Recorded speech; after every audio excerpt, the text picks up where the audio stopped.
Hey there, guys. It's been a while, but finally back to doing some more. I played it mostly to be able to really make much headway in it, but the latest patch came out for it. And is this new? We're not allowed to access the mods for it. Oh, well, okay, fine.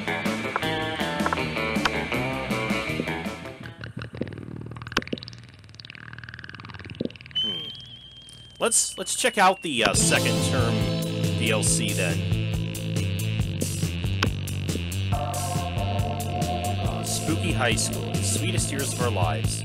Back then we were young and unafraid. Sometimes reckless, sometimes brilliant. Sometimes just stupid, but always willing to live life to the fullest. We're on a wild journey to discover who we really were.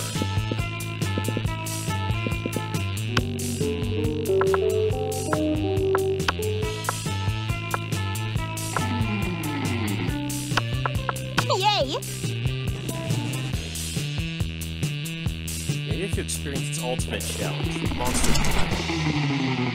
I remember clearly, 6 weeks were left, and as we fantasized about our dream prom dates, we were all scrambling to fetch the attention of one of our 8 most charismatic classmates.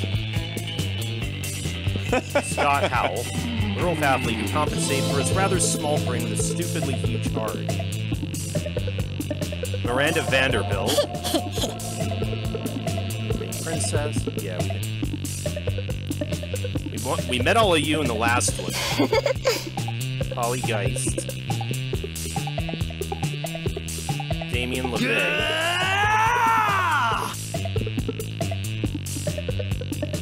Liam DeLinecourt.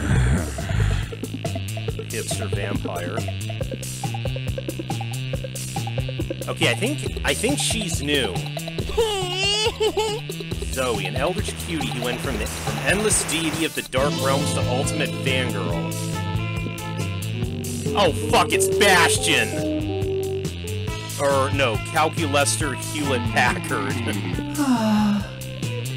A library computer had become a sentient robot ready to experience life to its fullest. And Vera Oberlin. She was in the last one, too. Clear. It had to be one of them, but who? They only had 6 weeks to choose our prom date, and even more daunting, only 6 weeks to woo them and conquer their heart. Which, if you saw my earlier videos on this, is a lot easier said than done.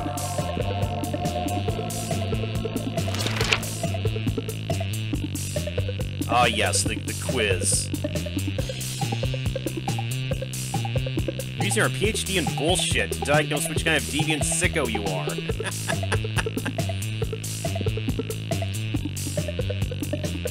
Okay.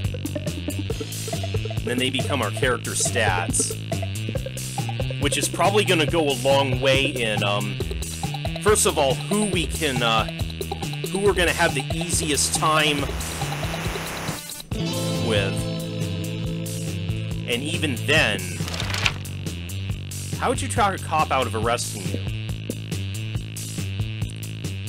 Use your deduction skills, wink. They don't call it fuck the police for nothing. Use your acting skills. Convince the officer you're actually the police. You know what? Go for the overkill and make them pay you a fine. Use your gaming skills. Everyone knows that a police officer has to drop any charges if you manage to beat them at a fair Yu-Gi-Oh! Card duel. Yes. We will challenge them to a children's card game. You stayed late at the office. There are 5 people left, and suddenly they start to get naked for no good reason. What do? Engage in casual conversation. You can finally overcome your social awkwardness by imagining all of them naked. Propose to play the not-so-well version of an all-time favorite, Sexy Cluedo. Or Clue, as it's better known to some as. Be nice and bring them a snack. And by that you mean getting naked too, because you're a snack. How about Exit Cluedo?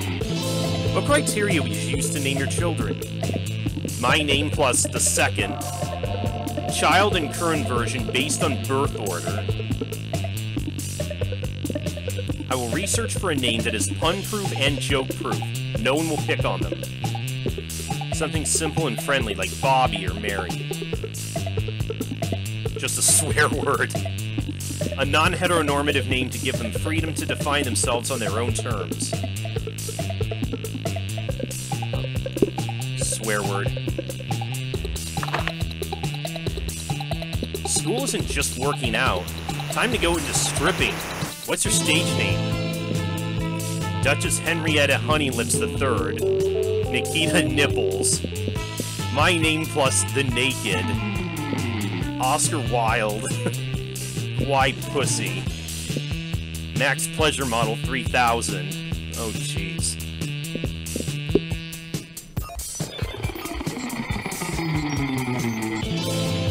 Now is the...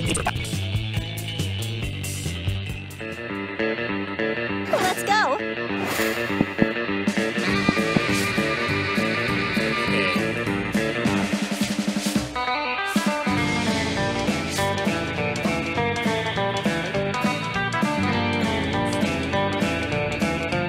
I have a feeling we're gonna need certain stats at certain, levels. So...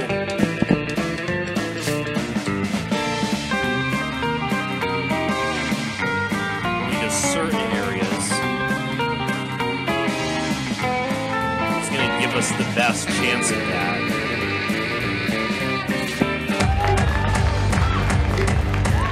During recess, you start a half-hour raid that goes full crazy. You have no idea how it escalates so much, but at one point there are like 300 people. Someone summons demons from a nightmare dimension. The consequences might distort the fabric of reality itself, but who cares? It's a rad party.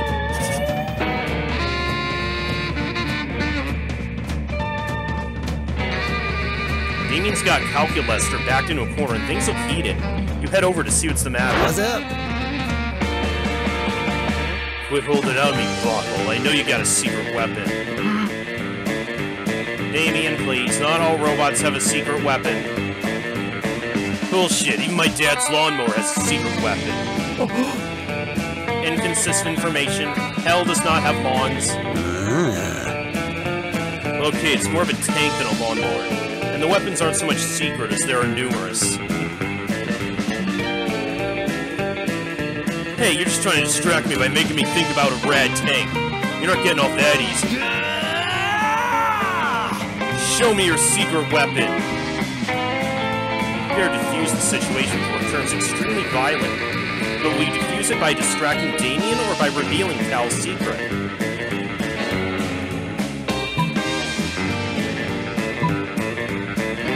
I know where his secret weapon is. It's the most hidden location of all. Portugal. How about this button that says Super Secret Weapon, do not press? Secret weapon compromised, initiate line. Oh, you mean this button? It's only a hilarious joke. Ha ha ha ha. Hilarious joke, huh? Then I guess you won't mind if I press it. In the name of logical consistency, I must acquiesce. Fucking metal! Sick! Big boot, motherfuckers! Damien punches Calculester's butt, maybe a little harder than necessary. Secret weapon engaged. Initiating codename Carpet Shredder. Everyone in the vicinity braces for impact as Calculester unleashes the illest dance moves you've ever seen. Eggplant. Were you ready for this, Jelly? Huh? I wasn't ready! I wasn't ready! Calculester's dance leaves you and your classmates in tears. The only thing the secret weapon's demolished is your heart. Phase 1 complete. Begin Phase 2. Calculester proceeds to launch 15 cruise missiles out of his chest, completely demolishing the moon. Whoa, that's crazy! What? It's just so beautiful. Oh dear, I seem to have destroyed the moon again. Again? It's fine, though. You and Damien get to rebuild the moon with a saucy winky face on it. So saucy, you gain +2 creativity and +1 fun. Let's go!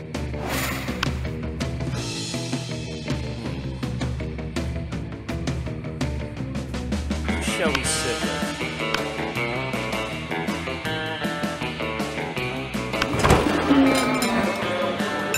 Calculester's enjoying a nice, quiet lunchtime charge when Zoe interrupts his reverie with a question. Heya. Hey, Calculester. I'm making a quiz so students can figure out which spooky high vending machine they are. You're friends with the vending machines, right?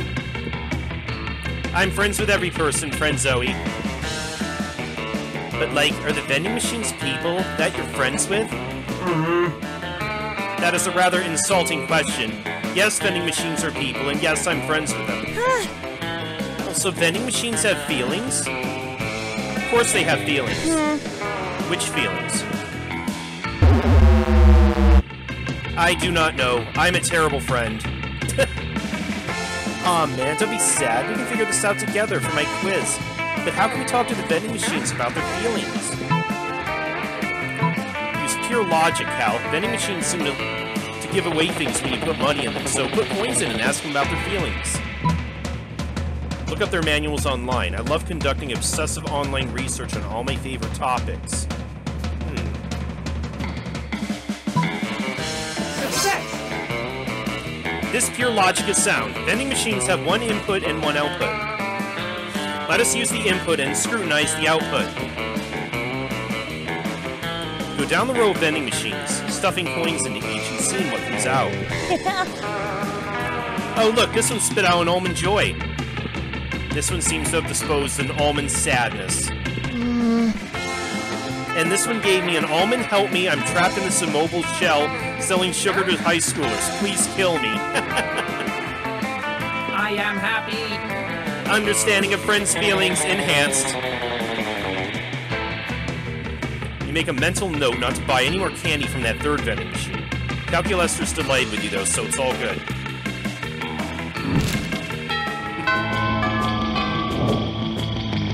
Let's go.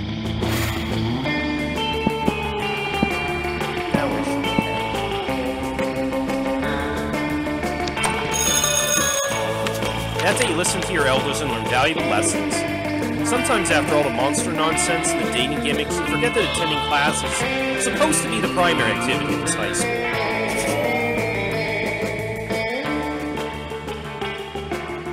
Scott corners you to listen to all his favorite bones to chew, and he suddenly stops and sniffs the air. Hey! Oh boy, is that? It's Calculester. He's got a little plant. Let's go say hi. Hey, Calculester. Who's your little plant friend? Hello, fellow organic life forms. Hello, Scott. Yes, this is my little plant friend, Buckaroo Bonsai. I treasure it because it's my sole window into what it means to be alive. Ah! Cool. Can I pee on it? You know, so people know I've been here? Please do not pee on Buckaroo Bonsai. Gotcha. You already peed on it because it's yours. If that will stop you from dispensing urine, then yes. That's cool, bro. I can still help you grow little Bucky big and strong. I can get you some plant energy drink. Or perhaps some nice nutritious water. And a plant-sized barbell. Plus it needs to join the lacrosse team so it can be plant friends. Alert, friend is giving terrible advice, but do not want to hurt friend's feelings. Input required. Looks like it's up to you to solve this problem. Do you care more about making Scott happy or helping Calculester take care of his plan? Well, we seem to be getting along well with Calculester this round, so...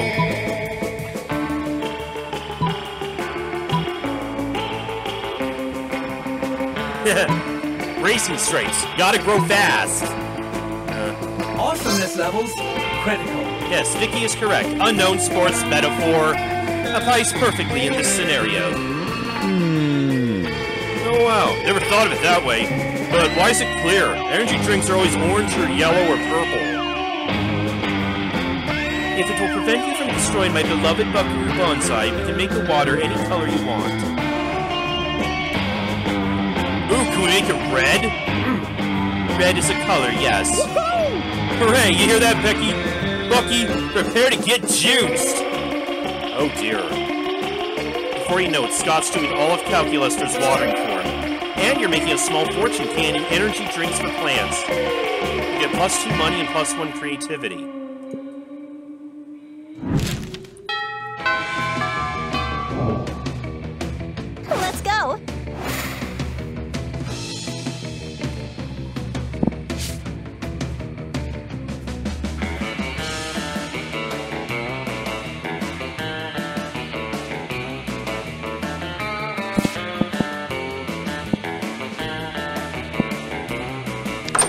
What's up? Why'd you study and prepare for your future? We can come here and buy some weird shit instead, am I right?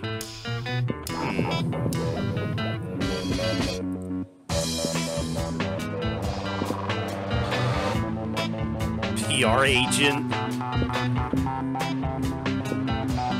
Ah, does it tell us? Does it tell us what specific items we might need for events this time?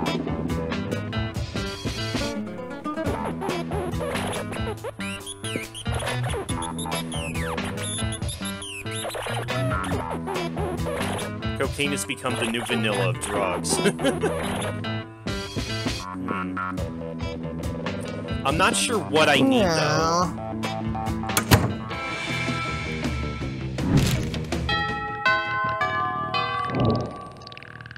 I left without accomplishing anything, though.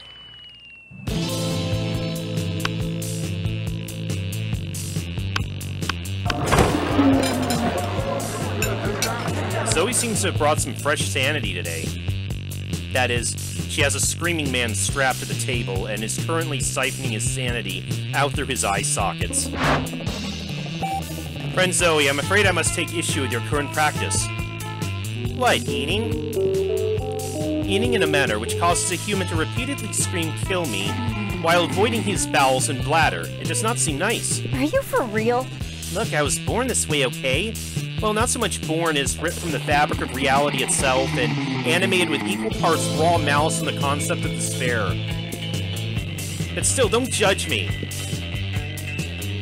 I do not possess the necessary firmware to judge you, Zoe. I do, however, wish that you'd find another way to sustain sustenance. I can't stand to see these two at odds. Maybe you can convince Zoe to change her ways. Or convince Calculester they don't need changing.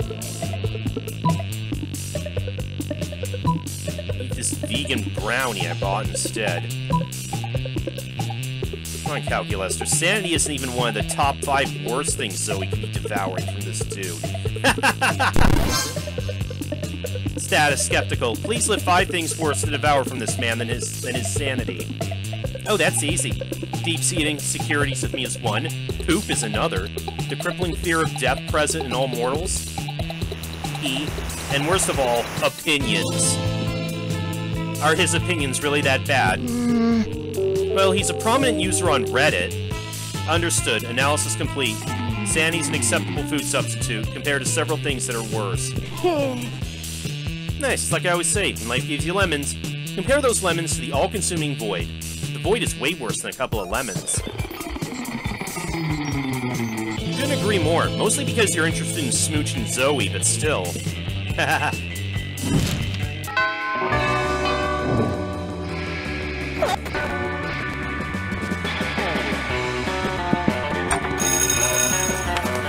That day you're astonished by the new stuff you learned in class. You thought it was the class would actually be useful. What a nice night! You gain +1 valuable lesson, good luck trying to use that in this game, and +2 smarts. Now you've got a problem, though. You've got to do a group math presentation with Calculester, Scott, Miranda, and Dahlia. And none of you are the least bit prepared. I am incensed! Is not math a subject, and yet we behave as we are its subjects, bending to its will? Calculester, as you're a computer, can we not pay you some paltry sum to merely calculate us a presentation? First of all, that is racist. That's robophobic. Second of all, I too anticipated that this group project would pose me no difficulty. That is, until I learned of our topic. You mean why 3 is the coolest number in the alphabet? In hindsight, it was probably an error to allow you to select our topic. 3 is not a number. Sure it is. It's the number between 3 and 5. You're thinking of the number 4. Aha! Oh my god. Oh, yep, my bad. But it is far too late now to change the topic of our presentation. What shall we do? Not over. Never surrender, Scotty boy. We'll make 3 into a real number. With our fists! That is not how numbers function. Oh yeah? Says who? Math. Well then, it just looks like we'll have to conquer math with our fists. Conquest, yes, that's more like it. I want to help. I love helping. I too will support this Doom Crusade, as that is what I deduced a true friend would do. Okay, great. Everybody's on board. That just leaves one little nagging question. How are you actually supposed to conquer math? With biological warfare. The biggest challenge in your war against math is that math is an abstract concept and thus difficult to fight a war against. Luckily for you, biology is also an abstract concept. Problem solved. Using a molded sandwich, an ancient copy of The Origin of Species, and some hardcore pornography, you summon the avatar of biology to aid you. My knight in shiny armor. Yes, go forth, biology, defend my honor! And look there, the physical manifestation of math has stepped out of the chalkboard in a cloud of polynomials and pencil shavings. Oh. Still say we could have done this with our fists. Oh no, math has delivered a wicked right hook to biology's face. My poor champion. Don't worry guys, it's nothing some good old-fashioned cheerleading can't fix. 2, 4, 6, 8! No, Scott, you're only making math stronger. It's got biology in a headlock. Yeah, you even say 4 in there. Sorry, I mean, biology! Punch that sucker! B-I-O-L-O-G-Y! Punch that sucker in the eye! Yes, punching! It's working. Biology has the upper hand. Keep cheering, Scott. Keep cheering. Tree! Aggressive! Tree! Aggressive! I am happy. It is done. Biology has conquered math. I would calculate the probability of this occurrence, but it no longer seems possible to calculate anything. Agreed. Luckily, Spooky High has a backup math generator for just such emergencies. So you're still able to gain +2 boldness and +1 charm.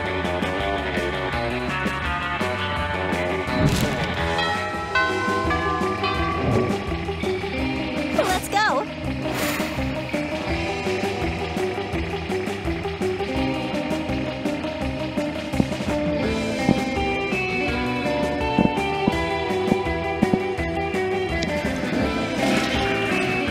That day you skip class and just hang out in the bathrooms because you respect no authority. I guess some people just want to watch the world burn. By skipping class and hanging out in the bathrooms. You give 0 shits, but you gain +2 boldness.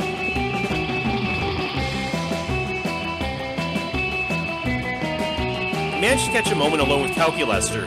He introduces you to one of his little plant friends. Hello, fellow organic life forms. This is my little Jade plant friend, Robert Plant. Say hello, Robert.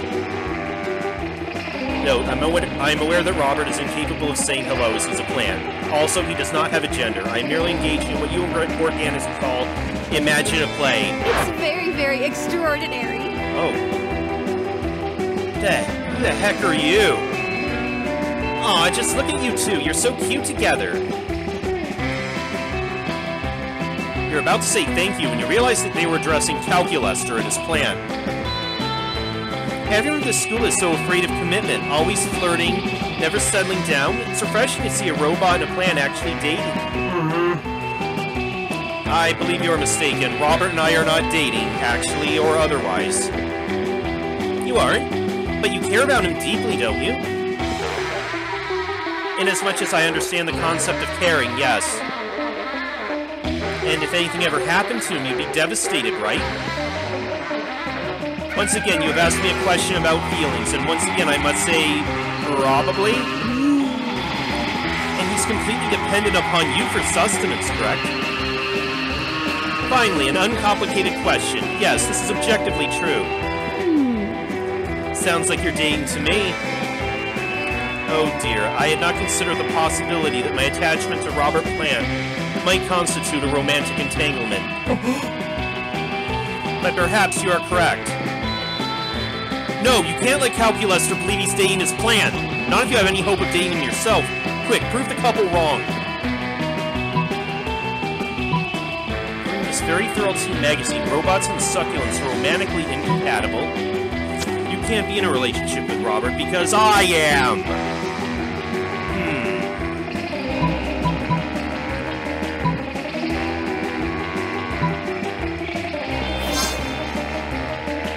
You pull out the dog-eared issue of Where Tiger Beat that you keep in your backpack for just such occasions. The cover article is an exhaustive list of interspecies pairings that make us squeal. Human and food processor, werewolf and whole turkey leg. Oh, here it is, robot and succulent. Oh. What does it say? Am I in love? How is your loneliness? No. According to this article, succulents and other plant-based creatures tend to be asexual and aromantic. A deadly combination for a robot trying to learn how to feel romantic love. What a shame. I really thought you guys would make a cute symbiotic pairing. Oh well, single again. Not for long if you got anything to say about it. Got +2 smarts and 1 charm.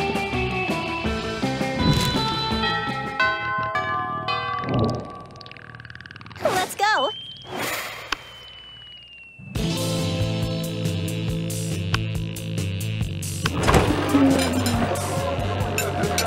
When you arrive at Scott and Calculester's table, Scott isn't there. He comes back when you sit down, clearly delighted. Oh man, everyone's butts smell great today. Excuse me? It's like a bouquet of butts. A butt-K. Oh, look at this. Vicky's here too. Hey Vicky, I'll bet you also have a butt for me to sniff. Scott, I advise you to terminate your current course of action. What? Translating a previous utterance into Scott-readable format. One moment, please. Scott, smelling butts equals bad. But how can smelling butts be bad when smelling butts is good? It is not good. It is bad. See also uncouth, invasive, and totally nasty. What? But. Either Scott is malfunctioning, or he's just been distracted by some fun new butts. Either way, you need to find a way to resolve this dispute. You don't understand. You use complex analytical software to understand your surroundings. Scott's complex analytical software is smelling butts. Calculester's right, you gotta be polite and respect people's privacy. Why not present them with an official form requesting a butt smelling? Touchdown! Oh, I totally have one of those! Scott hands you a piece of purple construction paper. On it he has written, "Can I smell your butt? Yes, no." This is not a legally sound document. Allow me to assist. Calculester prints out 500 copies of a very official-looking bureaucratic form and hands them to Scott. He's clearly put some thought into this. Form A55, Anal Olfactory Rendezvous Request. Wow, it's even got a seal from the Bureau of Unilateral Tush Tasting. Do you see now, friend Scott? Bureaucracy can be fun. Yeah, I'm gonna go pass these out to everybody. With Scott gone, Calculester prints out a single copy of a different form and hands it to you. It's Form ILU 6969. Romance Escalation Consent Request. Nice!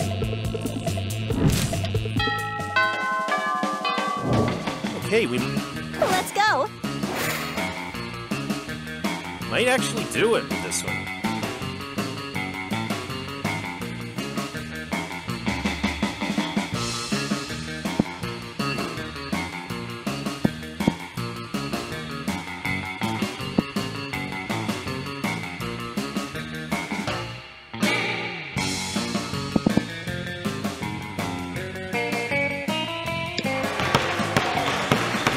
That day, an epic dodgeball match takes place. Everything seems lost, but you deliver an inspirational speech that fuels your team's spirit, leading to a spectacular comeback. You're clearly a natural-born leader. +2 charm. You see Calculester happily tending to his favorite little aloe vera plant when suddenly... We're here to save the day. Oh, them. Calculester, thank the fates we found you. A terrible curse has befallen us, and we require your aid. I was built to help. Literally, I have attempted to diversify in terms of my purpose, but my prime directive remains. Well, as you may know from religiously following our TV tropes page, we We are currently engaged in a vicious struggle against the sun itself. The sun is a mighty foe, capable of inflicting tremendous casualties, and we've fallen victim to its wiles. Behold! The Coven uncover their shoulders to reveal some particularly vicious sunburns. Even the tan one there? And so we've come to you, renowned herbalist, for a balm in our time of need. Let us cut the leaves from your little plant so that we might avail ourselves of its healing properties. Allow me to clarify your intention. You request that I destroy my favorite aloe vera plant in order to treat your sunburns. We ask you make a noble sacrifice to free us from a terrible curse, yes. Internal conflict detected. I do not want to do this thing, but I am too kind to say no. Friend Vicky, what do I do?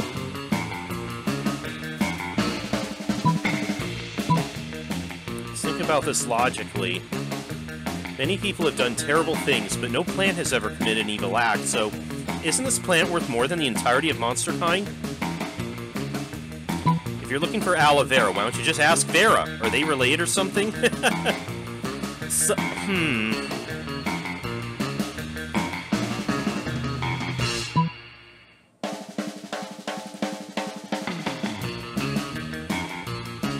Impressive. By the goddess, is it possible? Were we the villains all along? If I respond in the affirmative, will you cease to demand the destruction of my treasured plant friend? Yes. Then yes. Oh, how we lament our debased animal ways. How can we make it up to you, good and pure aloe vera? Shall we weave you a spell? Slay one of your enemies? I do not see how that is necessary. But we must perform a quest to absolve ourselves of guilt. There must be some task we can perform on behalf of your plant friend. I suppose you could bring me one ice cube. I water my aloe vera by placing an ice cube in the pot so the water enters the soil more slowly. We must save the world. An ice cube, a fitting prize for this most noble of plants. Our only hope is that the precious ice can survive the heated machinations of the vile sun. Yes, well, good luck. The Coven rush off to find ice, happy to be on a mission. Calculus returns back to his plant, happy not to be a part of their mission anymore. For brokering this truce, you gain +2 charm and +1 fun.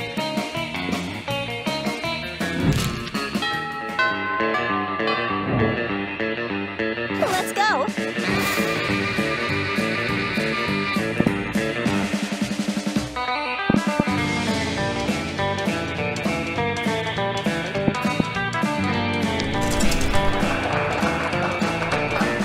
That day, while rehearsing for the class play, it's through the muses themselves have descended to give you figurative oral sex. The performance is intense and inspiring. It will be remembered for generations, which is pretty rad by high school play standards. You gain +2 creativity.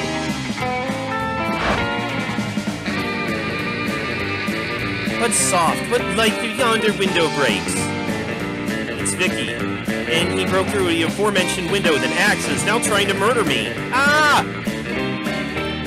Yes, Vicky, minion of the Dark Knight, kill the wizard! And I'm a tree, so everyone leave me alone, get it? Leaf, tree, leaf. Having consulted with the fight captain, you managed to hit Polly with a fake axe in such a way that a ridiculously fake death is actually pretty believable. Polly fakes an agonizing death and lays motionless. Threatening event witnessed. Polly murdered by Vicky. Why did you slaughter your classmate in fear of Polygnia-Geist in cold blood? This cruelty makes no sense. Listen, my robo-dude, Polly's a ghost. She was already dead. Yes, but now it seems the spirit has perished. Why else would she be motionless on the floor? Oh no, Calculus has a point. All death is not moving, ain't around anymore. So, Polly used to be dead, but she was still moving around. But now she's not, so her ghost must be dead. Opinion validated. Concern for Polygnia reinstated. Do neither of you understand how fiction works? Apparently not. And if you don't find a way to assuage their fears, Calculus will spend forever thinking you're a murderer.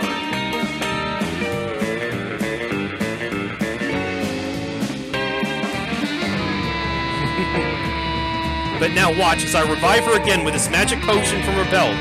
A magic potion I call Whiskey. Show Calculus through the axe is just a prop by hitting him with it. Oh no! Running internal search. Object Whiskey. I fucked up. Whiskey is a type of alcohol with no restorative properties whatsoever, unable to reverse mortality. Of course it has powers, fuck ears. Just watch Vicky restore Polly right now. Pour a flask of whiskey into Polly's mouth, and wait. And wait. Oh no, it's not working! Polly's dead! Of course she's dead, she's a ghost. If Polinia is permanently killed in ghost form, that makes Vicky a murderer. School protocol demands the reporting of all murderers to the chairman of murders. Let us go. Oh, I hate to report you, Vicky, but Coach always says rules for following. That's why they're called rules and not cabbages. And so they leave. Oh man, did you see the looks on their faces? Actually, face and screen, respectively. Thanks for nothing, Vicky. Polly. They totally thought I was dead, and they totally think you're a murderer. Haha, classic prank masters with a Z. I mean, usually Scott isn't on the receiving end of the prank, but I'll bet this'll make him a better prankster ultimately. Or was it just another wacky misadventure with no lasting consequences? Sure, except for the part where you're detained and just questioned for Polly's murder, causing you to miss class and lose 2 smarts and 1 fun for the misunderstandings cleared up. Shit.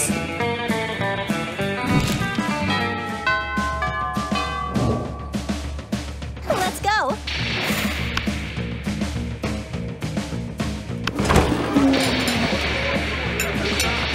When you arrive at your chosen table, Calculester is there by himself. A few moments later, Damien comes stomping up, even angrier than usual. Calculester, your stupid friend stole my candy bar. Scott stole your candy bar? What? No, the vending machine. I put money in, but the candy bar got stuck on the stupid coil thing. I see. Because we are both machines, you assume we are friends. That's robophobic. Well, yeah. In this case, you are correct. Vendronica is my friend, but she is also a vending machine, so cannot be reasoned with. I'm sorry, friend Damien. I knew using my words was a mistake. Time to stick my hand up the old vending chute. Excuse me? Friend Damien, desist. That is a gross violation. A vending machine chute is like your organic butthole. What, so it's just shitting food and drinks out? I don't care if it is my organic butthole. I paid for that candy bar, and I'm gonna get it. Uh-oh. Maybe you can say something to defuse the situation. Not everything's about money. Maybe the vending machine doesn't want to give you your candy bar because of something you did. There are plenty of good reasons to put your hand up, butthole. Damien's just giving the vending machine a prostate exam.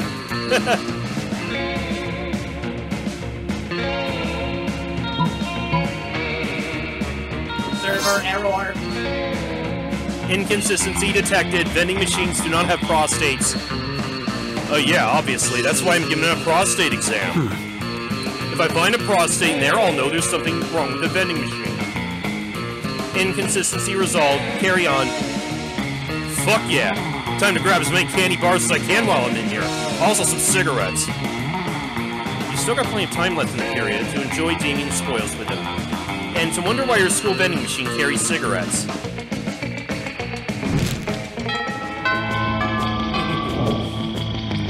Let's go.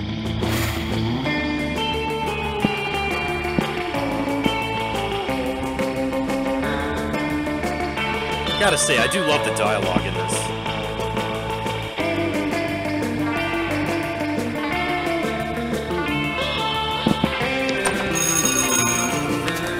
That day you learn a ton of spells that are all cool as they're seemingly useless. A spell to renew sticker stickiness. A spell to turn chocolate and vanilla ice cream into vanilla and chocolate ice cream. A spell to gain +2 smarts. You can actually use that last spell.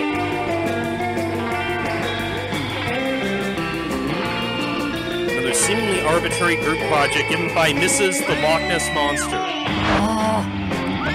Upgrade, Calculester. Why is every other group doing for this assignment? He's our only robo-classmate. Yeah, besides, Calculester's absolutely perfect as he is. Error! Error! Factual inaccuracy. I have multiple bugs. Having bugs doesn't make him any less perfect. Swarms of flesh-eating beetles often follow in my dreadful wake, and I'm still crazy hot. I too sometimes become crazy hot.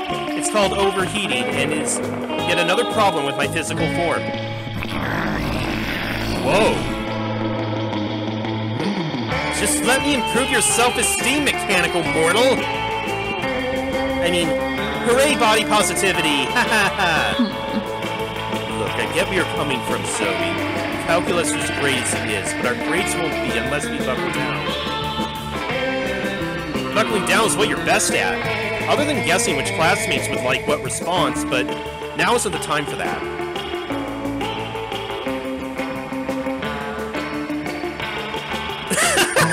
Just rename him Calculester X, triple his price, and offer him in shiny colors with a bigger screen. Improvement as an individual by improving the only traits that matter in life. Smarts, charm, creativity, boldness, and fun. I gotta do this. Hard pass. No! Again, I think this happened last time. I did so good for a while, and then I started striking out big time. It's such a simple idea. I can't believe no one's ever thought of it before. Okay, first we have to change Cal's name. That's easy, right? Names are an organic fixation. I have no attachment to my own. Resetting name field to Calculester X. Great, now for my favorite part. Tripling the price. Null pointer exception. Variable price not found. Ugh. Are you trying to tell me you don't have a price? It appears so. I am sorry, friend Vera. No, that's not possible. Everybody has a price. Everybody. Calm down, Vera. We're not actually going to sell Calculester. Right, Vicky? You vehemently deny any intention to sell your friend Calculester. Vicky's words say no, but this pamphlet entitled How to Sell Your Robot Friends for Profit and Profit, which is fell of his pocket, says yes. Uh-oh. Vicky, how could you? I don't want to sell Calculester either, but the fact that he has no price has destroyed my entire worldview. For about 2 minutes. I'm okay now. My cynicism's unbeatable. Mediocre. You, though, Vicky, are eminently beatable, as my gang of henchmen will soon prove. Shame on you. They say every cloud has a silver lining, but that saying's about clouds, and what's happening right now is that you're getting beaten with shovels. Very different. You lose 2 fun and 1 boldness.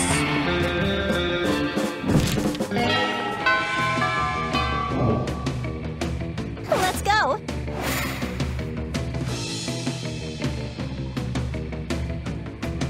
And another problem is going to be just how trial and error this usually ends up being. Everything's fine until one, the small magical Latino cat, asks what you're doing. Damn, you didn't remember, you suck at dancing. But you go all in and pretend it's a new dance move. Apparently called the Groovy Musaka. Juan looks at you and he asks you to teach him the Groovy Musaka.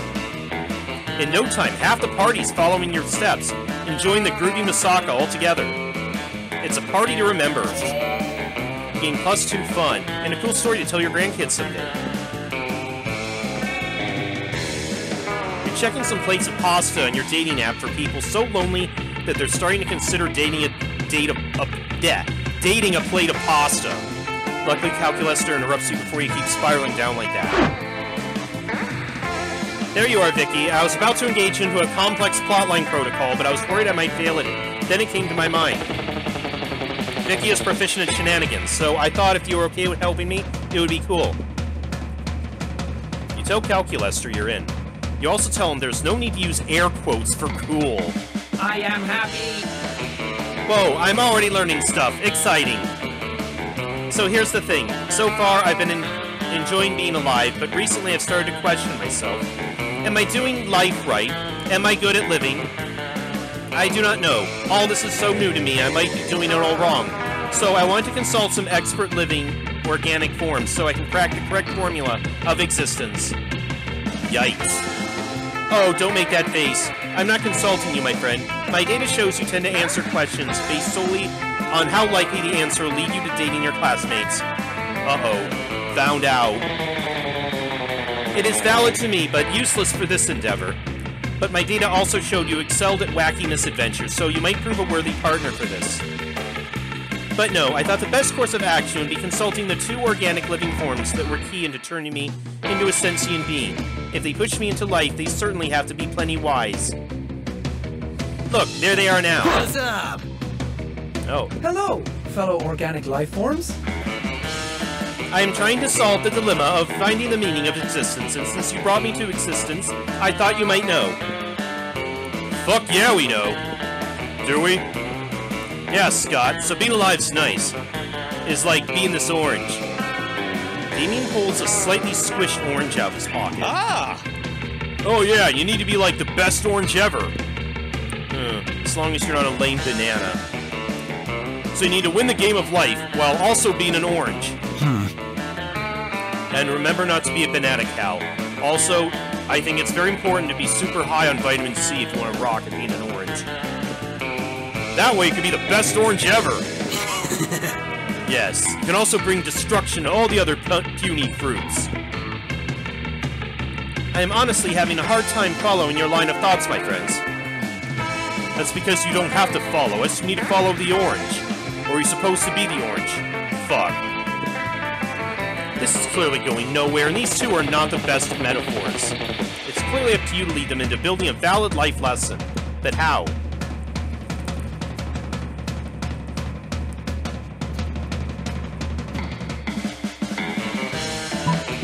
We're talking a lot about what this orange is supposed to do or to be, but have we asked the orange how it feels? Or eat the orange?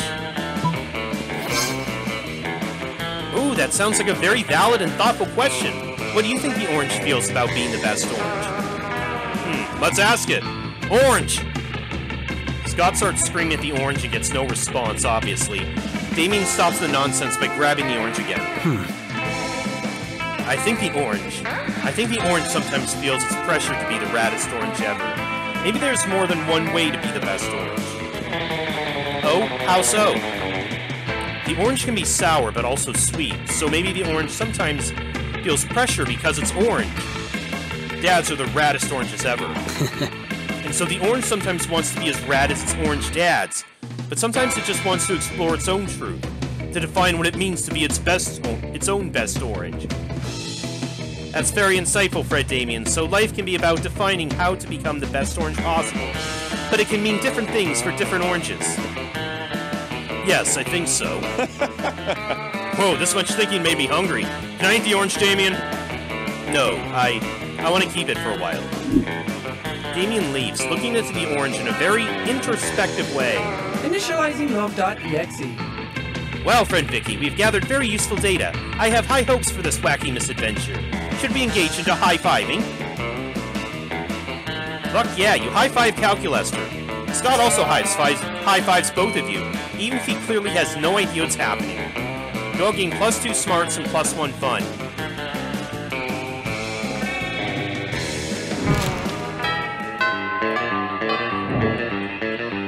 Let's go.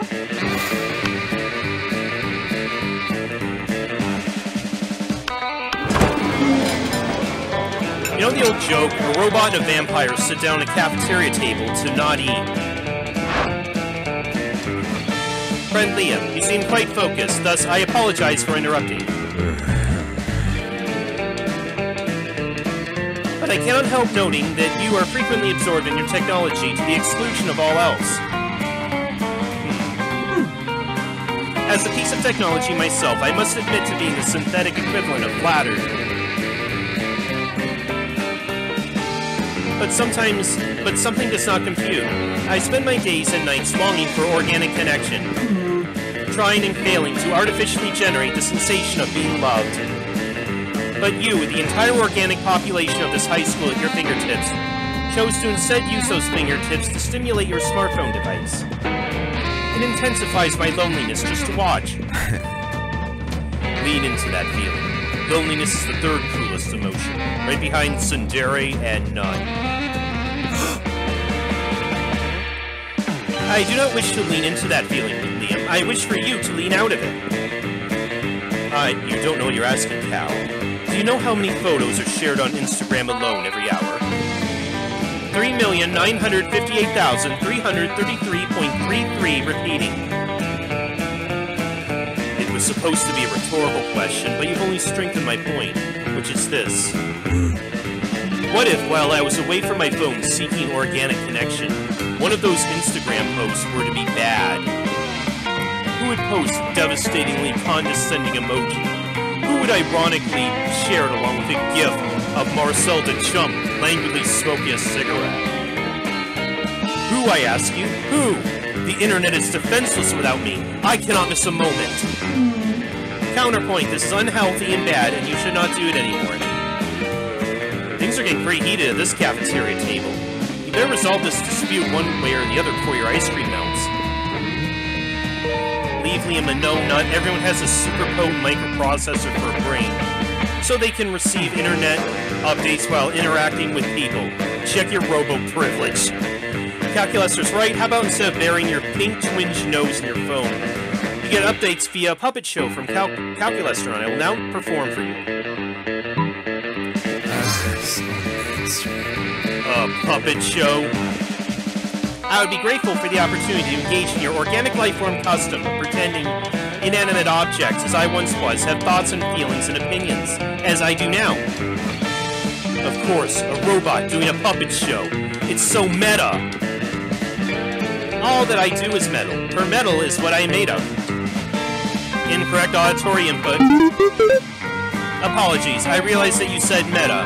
The puppet show will be meta, friend Liam. We will make it all that you want and more. And so you do.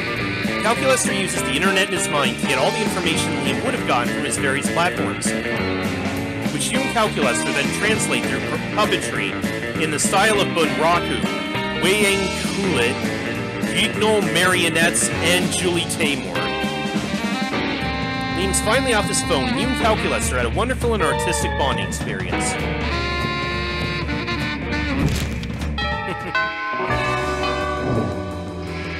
Let's go.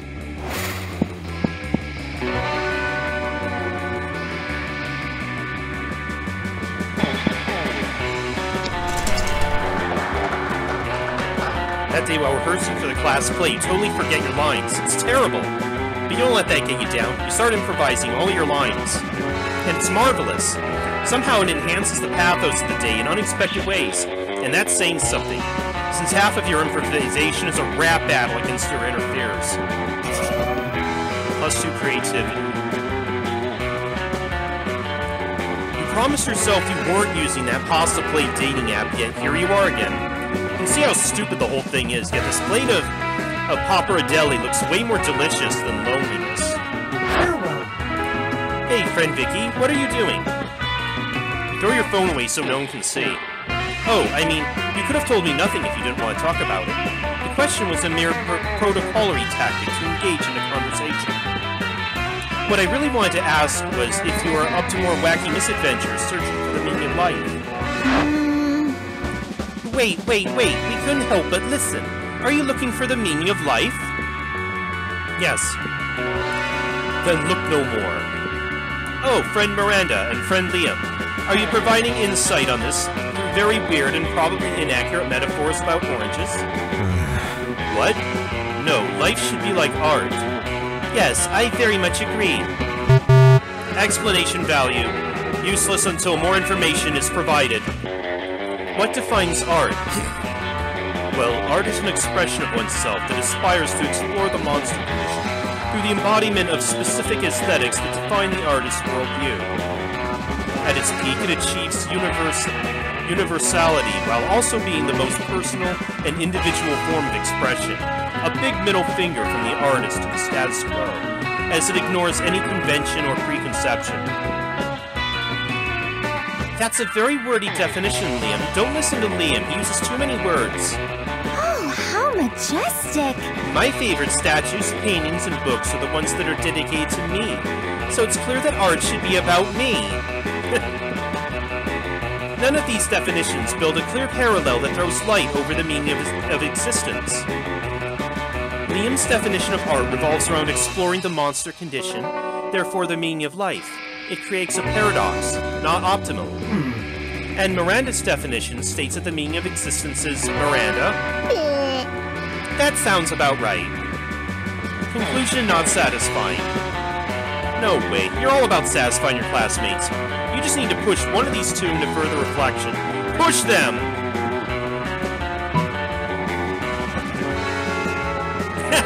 Sure, art might be about Miranda, but what's Miranda about? You're always angsty about the status quo, Liam. Tell us what the status quo did to you. What's the origin of this rivalry? I'm kinda liking the... But what's Miranda about? Good question. I'm all about being a princess and being cute and ruling with an iron fist.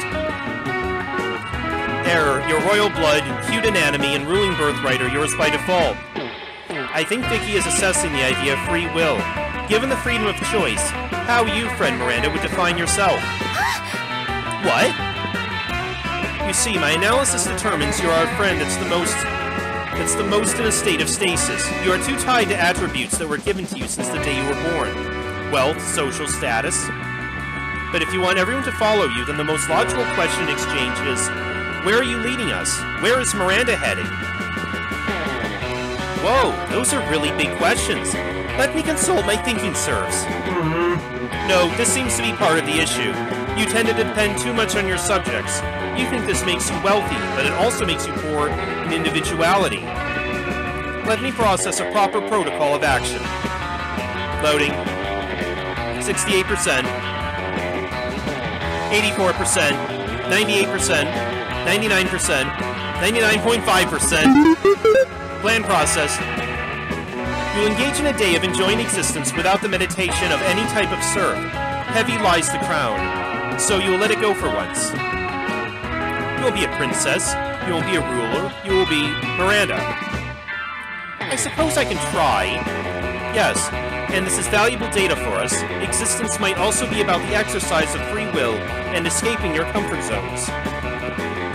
And so you spend the rest of the day helping Miranda survive without her serfs, which turns out to be harder than expected.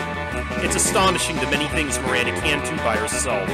You save her many times from accidentally dying in the stupidest ways. You all learn valuable lessons such as eating is necessary to survive, you are not meant to stick your tongue in an electrical socket, and concrete is against all odds not edible. You gain +2 smarts and +1 fun.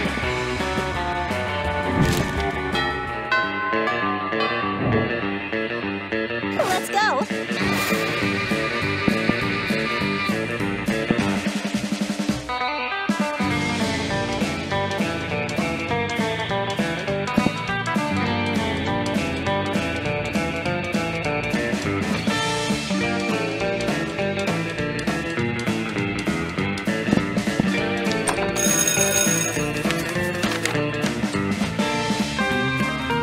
Your teacher delivers an amazing creative performance that blows all your minds. It ends up being a sensation on YouTube.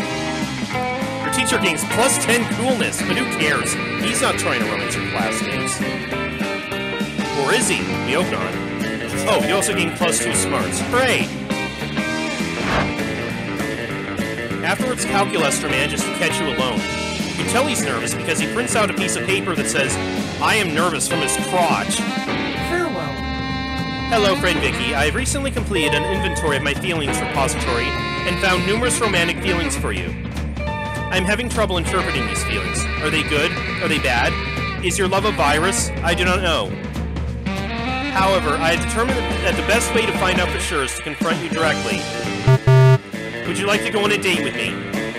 You immediately shout, "Why?" so loud that passing students think you're having an existential crisis. I am happy. Emotion found, please. However, due to a lack of any more experience on my part, I must rely on you to choose our date. Perhaps something that helps to illuminate the monster condition. I love to be around organics and do ordinary organic things. You know just the thing. Read Heidegger's complete works on the nature of the monster condition by romantic candlelight.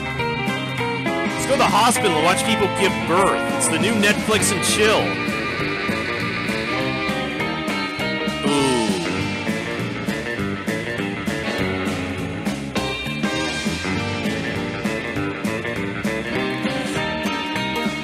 I don't know.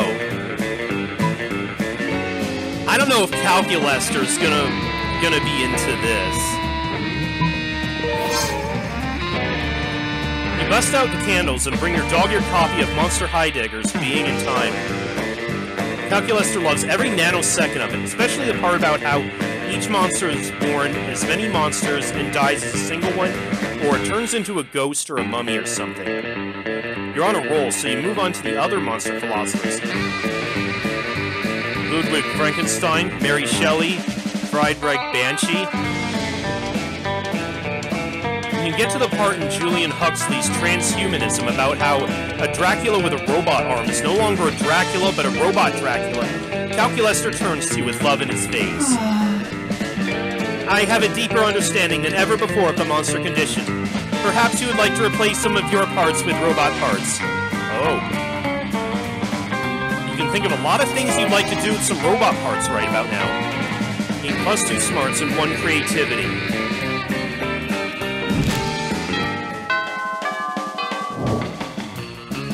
Let's go. Are we actually gonna do it this time? Friend Damien, I'm having trouble getting a positive ID on the objects in your possession. Would you declare their components? Sure thing, Robo-Bro. What I have here is a can of gasoline, a lighter, and the grin of a madman about to set a cafeteria table on fire. You gonna suplex someone through it then? I comprehend now. It would seem to me that the most logical extrapolation is that you're about to set a cafeteria table on fire. Damn, Calculester, how much smarts must you have to figure that mystery out? My intelligence cannot be calculated using your overly simplistic methods. However, my morality module indicates that setting a cafeteria table on fire is not within the bounds of acceptable school behavior. In fact, it seems to me in my metaphorical but not literal heart that is not nice. Did I say it was gonna be nice? No, I said it was gonna be awesome! Running that conversation, check for phrase gonna be awesome. Error, phrase not found. No, friend Damien, you never said it was gonna be awesome. I didn't need to, it was implied with the grin of a madman part. Calculester, why are you trying to ruin my fun? Manner of perspective. Where you see a table, Damien sees wood to set aflame to cook his food. So Damien is totally in the right to set it on fire. Or Calculester's right, be responsible, don't set fire to the table. Set fire to the cafeteria table designated for arson. You know, the green one by the door with, in case of needing to set fire to a table on it. Yes, friend Damien, friend Vicky is correct. You must always obey the rules. The rules of Asimov, the rules of Spooky High, the rules of the universe with all of its structure and order. Fuck structure and order! Fuck Asimov and Spooky High, and fuck the universe! Stupid universe, making things like tables you're not supposed to set fire to. But Damien, rules are there for a reason. All things are there for a reason. Like the designated arson table. The reason the designated arson table is there is so you can commit arson. But I don't want to commit arson that follows the rules. I want to commit arson that sets the rules on fire. But friend Damien, if you set this table on fire, surely Crazy Martin, the Werebender janitor, will give you detention, and you will set nothing more on fire for the day. Whereas, if you set the arson table on fire, you may be free to set many more things on fire for the duration of this day and every day. Dope. I am happy. Thank you, friend Vicky, for helping talk sense into Damien. I think we did a good deed here today. Good deed? It's Spooky High? Perish the thought.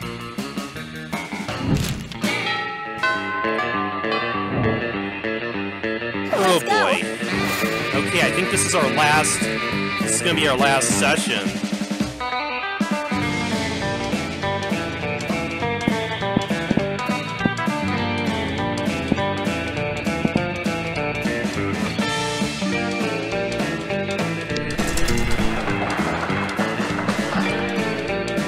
the lightning of inspiration, you come up with the ultimate nickname for yourself. You tell everyone to call you by it, also known as one of the 7 most douchebaggish moves in the world.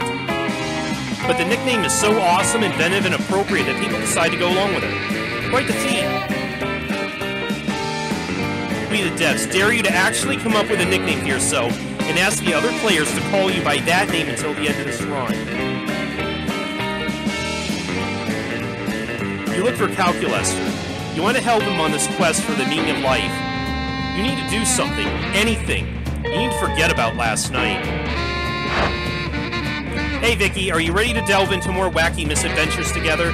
I'm sure we will once again gather fun and meaningful data. Wait a second, you sicko. Oh no, they know. What happened, friend Polly and friend Vera? We need to know all the tea about this Instagram story we just saw. Let me see. It appears to be Vicky engaging in partying with what seems to be a plate of pappardelle. A pappardelle? What? Yeah, and if you wait for the next one, so you can see that last night was about much more than just partying. What a savage! Love your style, boo! What? He clearly had sex with a plate of pasta. That's not what pasta's about. I should know. I'm a lover of pasta. Vicky seems to have beaten you at loving pasta, LOL. Oh my goodness. Is this sarcasm because pasta plates aren't meant for sexual purposes?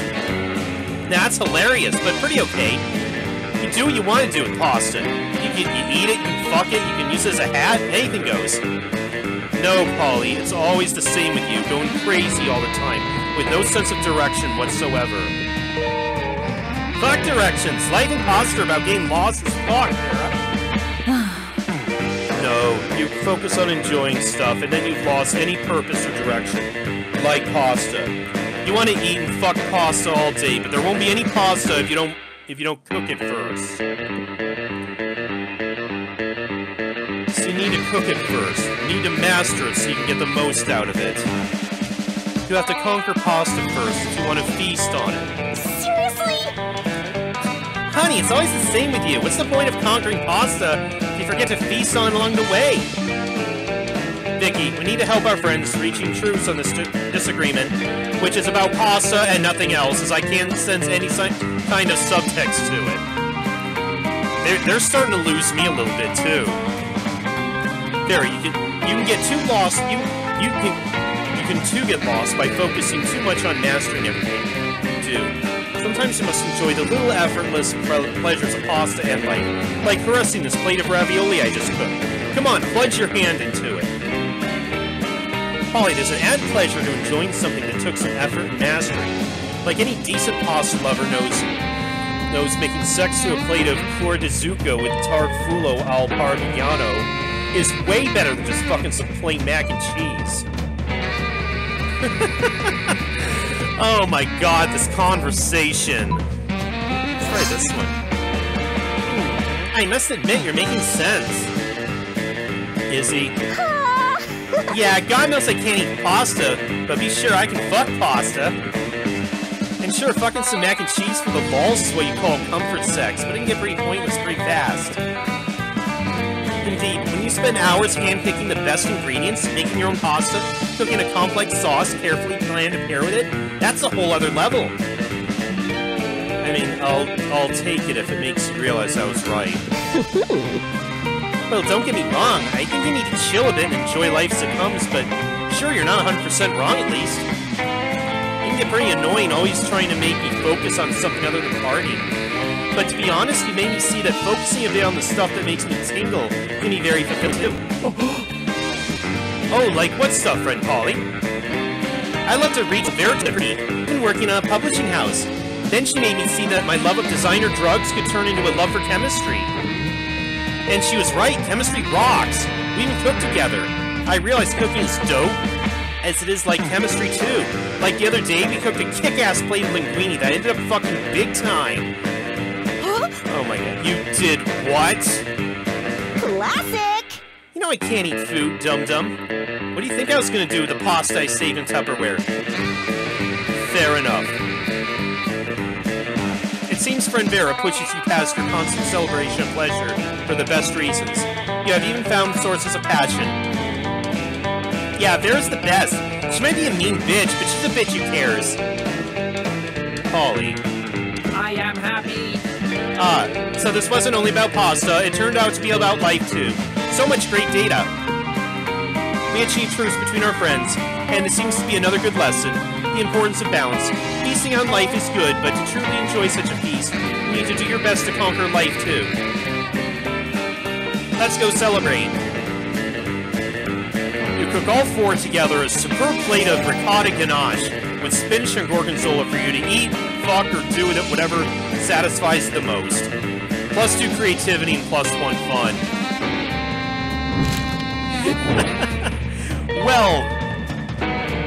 Well, that conversation happened.